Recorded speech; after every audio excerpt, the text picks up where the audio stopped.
लोकसभा में बुधवार को महिला आरक्षण बिल यानी कि नारी शक्ति वंदन अधिनियम पर चर्चा हुई।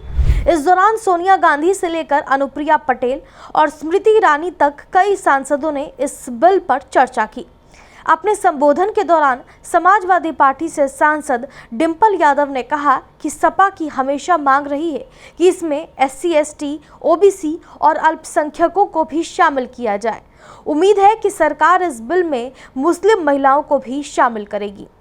डिंपल की मांग का केंद्रीय मंत्री स्मृति ईरानी ने दो टूक जवाब दिया। उन्होंने कहा कि संविधान में धर्म के आधार पर आरक्षण की व्यवस्था नहीं है। उन्होंने आगे कहा कि आज लोग कह रहे हैं कि उनकी चिट्ठियां लिखने के कारण ये काम हुआ।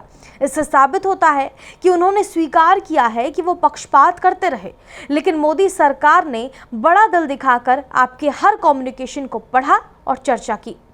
स्मृति ईरानी ने आगे कहा कि हमें बार बार जताया जाता था कि एक विशेष परिवार ने 73 संविधान संशोधन करवाए, लेकिन आज उन्होंने स्पष्ट किया कि ये काम नरसिम्हा राव की सरकार ने किया।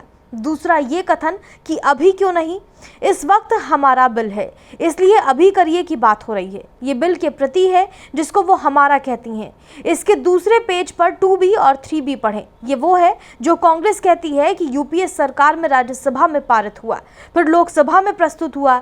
अगर ये दोनों सेक्शन पढ़ें तो लिखा है कि 10 साल तक औरतें मेहनत करें और तीसरे चुनाव में आपके अधिकार को छीन लिया जाएगा। आपको बता दें, इससे पहले कांग्रेस नेता सोनिया गांधी ने अपने संबोधन में कहा कि भारतीय राष्ट्रीय कांग्रेस की तरफ से मैं नारी शक्ति वंदन अधिनियम के समर्थन में खड़ी हूं।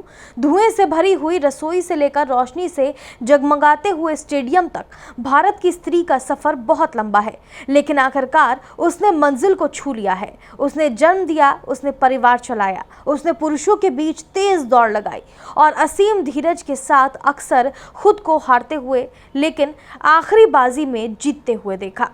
सोनिया गांधी ने कहा कि भारत की स्त्री के हृदय में महासागर जैसा धीरज है। उसने खुद के साथ हुई बेईमानी की शिकायत नहीं की और सिर्फ अपने फायदे के बारे में कभी नहीं सोचा। उसने नदियों की तरह सबकी भलाई के लिए काम किया है और मुश्किल वक्त में हिमालय की तरह अड़िग रही। स्त्री के धैर्य का अंदाजा लगा पाना नामुमकिन है। वो आराम को नहीं पहचानती और थक जाना भी नहीं जानती है। स्त्री हमारे महान देश की माँ है, लेकिन उसने हमें सिर्फ जन्म ही नहीं दिया है, बल्कि अपने आंसुओं और खून पसीनों से सींच कर हमें अपने बारे में सोचने लायक, बुद्धिमान और शक्तिशाली भी बनाया है। बहरहाल, स्मृति ईरानी के इस बयान के बाद अब देखना होगा कि कांग्रेस पार्टी की तरफ से क्या प्रतिक्रिया सामने आती है।